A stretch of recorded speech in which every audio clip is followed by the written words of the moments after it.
થોડી વારમાં વાઘ લહુલુહાણ થઈને જમીન પર પડી ગયો। આ જોઈને બધા જાનવરો તો ચોંકી ગયા।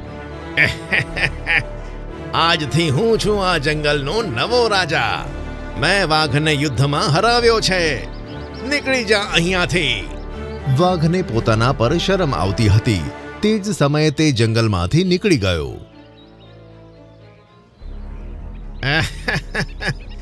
વહાલા જંગલવાસીઓ, આજથી હું જ આ જંગલનો રાજા છું। આજથી આ જંગલ પર હું રાજ કરીશ અને હું દરરોજ એક જાનવરનો શિકાર કર્યા કરીશ। આ ક્ષણે બધા જાનવર ચૂપ જ રહ્યા।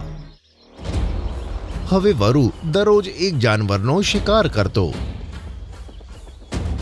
અને તેને ગુફાની અંદર છોડીને આવી જતો।